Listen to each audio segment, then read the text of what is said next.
தித்திப்பான செய்தி மகிழ்ச்சியோடு நாங்கள் வரவேற்கிறோம். கேப்டனை கொண்டு மூழ்கிற கப்பல்ல கேப்டனா அவங்க தொண்டர்களை உட்கார வைத்திருக்கிறார்கள். அது அந்த அத்தியாயம் முடிந்தது.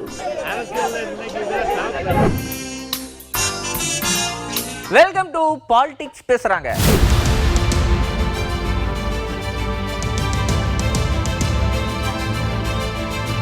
பழம் நழுவி ஒரு வழியா பால்ல விழுந்துருச்சு, அதுவும் தேன் கலந்த பால்ல விழுந்துருச்சு. தேமுதிக யார் கூட கூட்டணி அப்படின்னு மாச கணக்குல செய்தியாளர்களும் அரசியல் வட்டாரத்திலையும் கேட்டுக்கிட்டே இருந்தாங்க. தேமுதிக பொதுச் செயலாளர் பிரேமலதா விஜயகாந்தும் நேரம் வரும்போது சொல்றேன் அப்படின்னு ரொம்ப நாளா சொல்லிட்டு இருந்தாங்க. ஆனா இன்னைக்கு அந்த நேரம் வந்துருச்சு, சஸ்பென்ஸையும் உடைச்சிட்டாங்க. தேமுதிக முதல் தடவையா திமுக கூட கூட்டணி அப்படின்னு அபிஷியலா அனௌன்ஸ் பண்ணிட்டாங்க. அண்ணா அறிவாலயத்துல முதல்வரை நேரடியா சந்திச்சு இந்த கூட்டணியை உறுதி பண்ணியிருக்காங்க.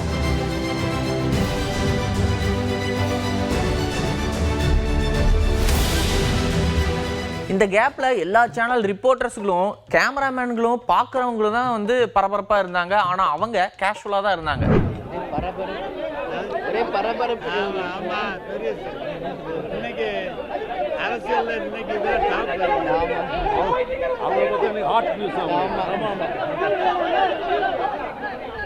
ரெண்டாயிரத்தி 16 கலைஞர் இருக்கும்போது தேமுதிக கூட கூட்டணி வருமா அப்படின்னு கேட்டதுக்கு பழம் நழுவி பாலில் விழும் அப்படின்னு ரொம்ப நம்பிக்கையா சொன்னாரு.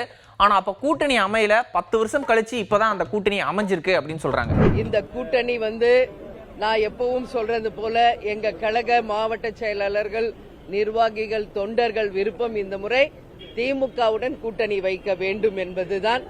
அந்த வகையில எங்க கழகத்தை சேர்ந்தவர்கள் விரும்பிய இந்த கூட்டணியை கேப்டன் இல்லாத இந்த நேரத்தில் அமைஞ்சிருக்கிறது. கேப்டன் 2016 இந்த கூட்டணி அமைய வேண்டியது. கலைஞர் ஐயா பழம் நழுவி பால்ல விழுப்போகுதுன்னு சொன்னாரு. ஆனா 10 வருஷம் கழிஞ்சு தாமதமாக இன்றைக்கு இந்த கூட்டணி உறுதியாகி இருக்கிறது என்பதை இந்த நேரத்தில் நான் மகிழ்ச்சியோடு தெரிவித்துக் கொள்கிறேன். திமுக கூட்டணியில தேமுதிக இணைஞ்சது தித்திப்பான செய்தி, மகிழ்ச்சியான செய்தி அப்படின்னு மதிமுக பொதுச் செயலாளர் வைகோ ரியாக்ட் பண்ணியிருக்காரு. தித்திப்பான செய்தி மகிழ்ச்சியோடு நாங்கள் வரவேற்கிறோம். வலுவாக ஏற்கனவே இருந்த திமுக தலைமையிலான மதச்சார்பற்ற முற்போக்கு கூட்டணி இதன் மூலம் இன்னும் வலுவை பெறும்.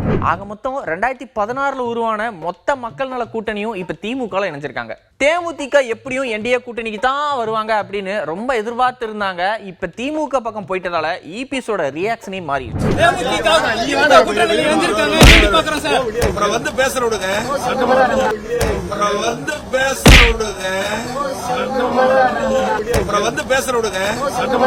அதிமுகவோட பாஜக தான் தேமுதிக நம்ம பக்கம் வந்துருவாங்க அப்படின்னு பயங்கரமா எக்ஸ்பெக்ட் பண்ணாங்க போல.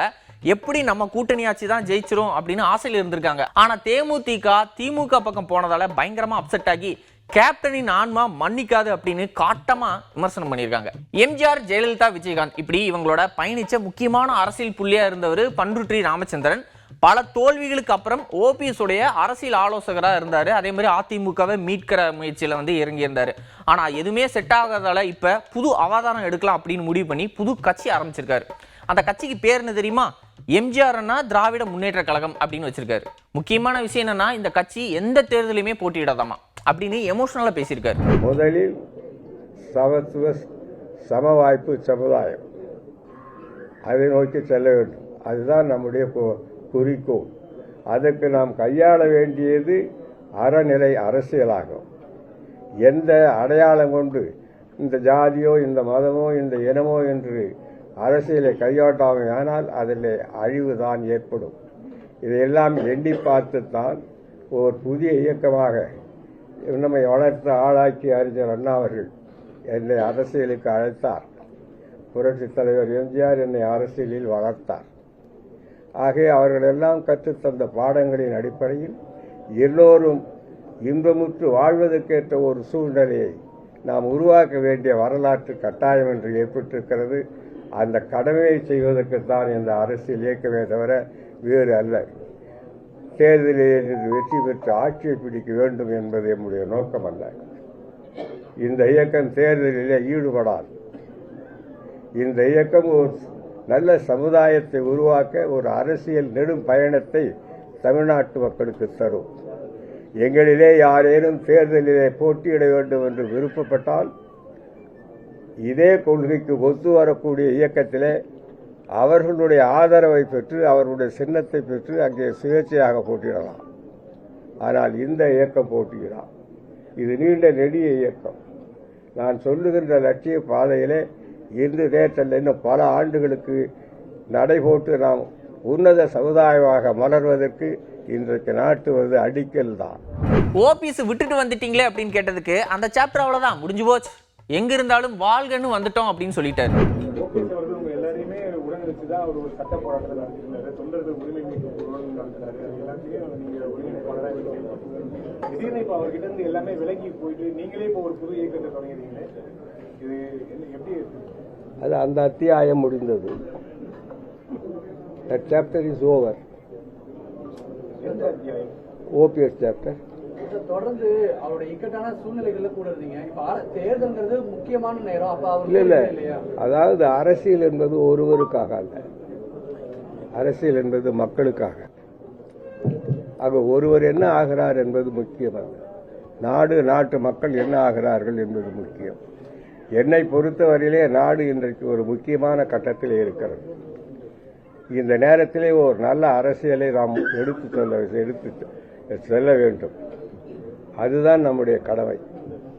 நம் தனிப்பட்ட முறையிலே ஒருவரோடு பழகிறோம் என்பதற்காக நம்முடைய வாழ்நாளை வீணாக்க முடியாது. மூழ்கிற கப்பல்ல போய் தேமுதிக சேர்ந்துட்டாங்களே அப்படின்னு மனவேதனை அடைஞ்சிருக்காங்க பாஜக தமிழிசை. அது மட்டும் இல்லாம பிரேமலதா விஜயகாந்த் அவர்களுக்கு அனுதாபங்களையும் சொல்லியிருக்காங்க. என்னை பொறுத்த வரைக்கும் இது வந்து ஒரு மூழ்கிற கப்பல்ல அவர்கள் சென்றிருக்கிறார்கள். கேப்டனை கொண்டு மூழ்கிற கப்பல்ல கேப்டனா அவங்க தொண்டர்களை உட்கார வைத்திருக்கிறார்கள் என்பது எனக்கு மனவேதனை. ஏன்னா மரியாதைக்குரிய விஜயகாந்த் அவர்கள் எந்த அளவிற்கு ஒரு அரசியல்ல ஒரு நேர்மை, ஒரு நாணயம், பெண்களுக்கு பாதுகாப்பு, தன் ரசிகர்களுக்கு பாதுகாப்பு, மக்களுக்கு பாதுகாப்பு, இதையெல்லாம் பேசிக் கொண்டிருந்த அவர் இன்று அவரோட கட்சி ஒரு இத மாதிரி ஒரு முடிவை எடுத்திருப்பது உண்மையிலே வருத்தத்திற்குரியது. ஆனா ஒன்றே ஒன்று, இதுல அவர்கள் தொண்டர்களின் விருப்பம்னு சொல்றாங்க. எனக்கு அது தொண்டர்கள் அப்படி விரும்பினாங்களான்னு எனக்கு தெரியாது. நிச்சயமாக தமிழக அரசியலில் ஒரு மூழ்கும் கப்பலை கேப்டன் கேப்டன் என்று தலை நிமிர்ந்து சொல்லிக் கொண்டிருந்த ஒரு கேப்டனின் கட்சி மூழ்கிற கப்பல்ல கேப்டனா போனா எப்படி இருக்குமோ அப்படித்தான் இன்று சூழ்நிலை. இதுல தமிழக முதலமைச்சர் இது வந்து மிகப்பெரிய ஒரு சவால், flow to the Amit Shah NDA அப்படின்லாம் சொல்ற அளவுக்கு ஒன்றும் இல்லைங்க. தேசிய ஜனநாயக கூட்டணி மிக மிக மிக வலிமையாக இருக்கிறது. நிச்சயமாக நாங்கள் வெற்றி பெறுவோம். அதனால பிரேமலதா அவர்களுக்கு எனது அனுதாபங்கள். அவங்கள பத்தி நாங்க பேசலப்பா, நாங்க பலமா இருக்கோம் அவ்வளவுதான். முதல்ல காங்கிரஸ் திமுக கூட போறாங்களா இல்ல டிவிகே கூட போறாங்களா அப்படின்னு பாருங்க அப்படின்னு பாஜக மூத்த தலைவர் தமிழிசை சொல்றாங்க. ஸ்டாலின் அவர்கள் ஒரு கட்சி வந்துருச்சு, அதனால தேசிய ஜனநாயக கூட்டணிக்கு இது மிகப்பெரிய இழப்பு. எங்களுக்கு ஒண்ணுமே இல்லை. ஆனா காங்கிரஸ் ஒழுங்கா அவங்க உள்ள வருவாங்களா, அவங்க சூரியன்ட்ட போறாங்களா விசின்ட்ட போறாங்களான்னு என்ன சந்தேகமா இருக்கு. அவங்கள பத்தி நாங்க பேசலப்பா, நாங்க பலமா இருக்கோம் அவ்வளவுதான். திமுக கூட்டணியில யார் சேர்றா யார் வளர்கிறான்னு எங்களுக்கு அதை பத்தி கவலை இல்லை. நாங்க வெற்றி பெற போகிறோம். அதாவது தேமுதிக திமுக பக்கம் போனதால என்டிஏ கூட்டணி பலவீனமாகுது அப்படின்னு ஒரு பேச்சு அடிபட்டுச்சுல, அதுக்காக இப்படி சொல்லியிருக்காங்க. சட்டப்பேரவை அப்படின்னாலே வந்து காரசாரமான விவாதம் இதெல்லாம் நடந்தாதானே நல்லா இருக்கும். அப்படி இன்னைக்கு என்ன நடந்திருக்குன்னா, பாஜக எம்எல்ஏ அதாவது பாஜக மாநில தலைவருமான நயினார் நாகேந்திரன் கார்ல அவர் என்ன பண்ணியிருக்காருன்னா, முதல்வர் பார்த்து கோடை நிதியா திடீர்னு 2000 ரூபாய் வந்து மக்களுக்கு கொடுத்துருக்கீங்களே, இதுக்கு முன்னாடி எல்லாம் வந்து சம்மர் வரலையா அப்படின்னு கேட்டிருக்காரு. அதுக்கு முதல்வர் என்ன சொல்லியிருக்காருன்னா, ஆட்சிக்கு வந்தா 11 லட்சம் கொடுப்பேன் அப்படின்னு சொன்னீங்களே, அதுக்கு பதில் சொல்லுங்க, அதுக்கப்புறம் நான் இதுக்கு பதில் சொல்றேன் அப்படின்னு ரிப்ளை கொடுத்திருக்காரு. நயினார் நாகேந்திரன் அவர்கள் நீட் தேர்வு பற்றி சொன்னார்கள். நான் கேட்க விரும்புவது, இப்பொழுது உங்களுக்கு அதிகாரம் இருக்கிறது, மத்தியில் நீங்கள் தான் ஆட்சியில் இருக்கிறீர்கள், இப்பொழுதாவது அதை கொண்டு வந்து நீட் தேர்வு விளக்கை அழைப்ப முன்வருவீர்களா என அந்த கேள்வியை தான் கேட்க விரும்புகிறேன். அதற்கு நீங்கள் பதில் சொல்லுங்க. நீங்கள் பேட்டி தந்தீங்க, இது சம்பந்தம் சொல்லும் போது மோடி மஸ்தான் மாதிரி வேலை இருக்க அப்படி நீங்களே சொல்லியிருக்கீங்க. நான் பிரதமரை சொன்னாரா என்பது எனக்கு சந்தேகம் வந்து சொல்றேன். மோடி மஸ்தானே சொல்லியிருக்கீங்க. டிவியில் பதிவாயிருக்குது, தவறி சொல்லியிருக்கலாம். ஆனால் மோடி மஸ்தான் மேலேயே பண்ணிட்டாங்க அப்படின்னு சொன்னீங்க. நாங்கள் ஆட்சிக்கு வந்தால் ஒவ்வொருவருக்கும் 15 லட்சம் ரூபாய். அது என்னாச்சு? அது சொல்லிட்டு இதெல்லாம் சொல்லுங்க, நல்லா இருக்கும். இன்னைக்கு மாதிரியே நாளைக்கும் யாரெல்லாம் பாலிடிக்ஸ் பேசுறாங்க அப்படிங்கிறத அடுத்த எபிசோட்ல பார்க்கலாம். அதுவரை நன்றி, வணக்கம்.